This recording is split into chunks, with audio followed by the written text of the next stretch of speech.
Senta aí, pega a pipoca e vamos falar do Dia da Mulher. Você sabe como surgiu esse dia especial?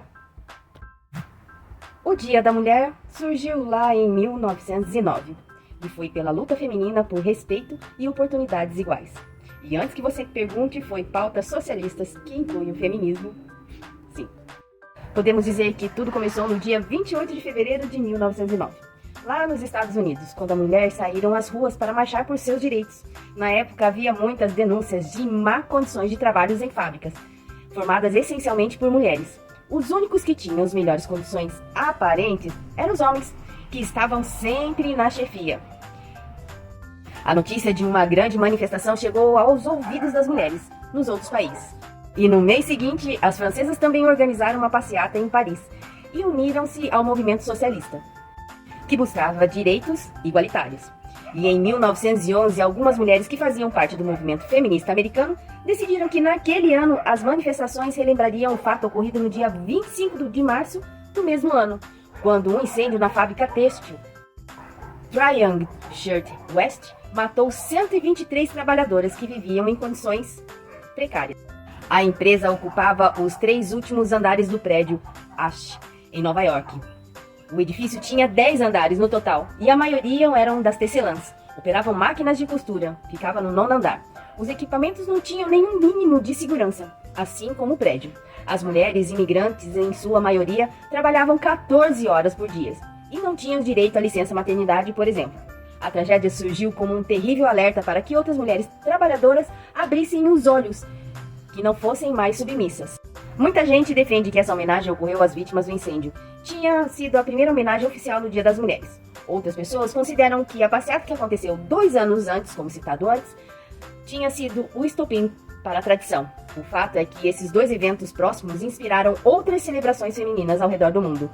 Nem sempre o motivo das reuniões em massa era bom. Na maioria, era ruim. Mas as reuniões das mulheres foi se tornando cada vez mais importante e significativa. Em alguns pontos. O Dia Internacional das Mulheres, celebrado no dia 8 de março, como conhecemos hoje, começou na Rússia, em 1917, com uma greve de operárias têxteis de São Petersburgo.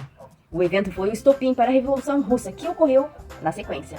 Não só melhores condições de trabalho estavam em jogo na época, o país sofria a Primeira Guerra Mundial. Nas ruas, mulheres gritavam: "Pão para os nossos filhos" e o retorno de nossos maridos das trincheiras. Estimava-se que entre homens e mulheres, mais de 90 mil pessoas tinham ido às ruas, inclusive muitos soldados do czarismo, que se uniram à marcha, indo contra o próprio governo. Curiosidade: o costume das flores surgiu na Tchecoslováquia, também por volta dos anos 1920, inicialmente. A data era bastante comercial e servia para o governo comunista convencer as mulheres de que elas eram lembradas e que os homens no poder levariam em conta as suas lutas. Em homenagem, as mulheres recebiam todo dia 8 de março, uma flor de seus chefes e maridos. E por isso que tantas mulheres não gostam de receber flores nesse dia. Afinal, esse gesto era apenas uma artimanha do patriarcado para continuar no poder e ludibriar as mulheres. Não pense que as manifestações femininas tiveram início apenas após o século 1900. Desde os primórdios, algumas mulheres enfrentaram o patriarcado. Trabalhavam por seu direito só como mulher, mas como ser humano. Já houve uma época em que as mulheres eram tratadas como mercadorias, moeda de trocas, animal reprodutor. E em muitos lugares atualmente, essa ainda é a realidade das meninas.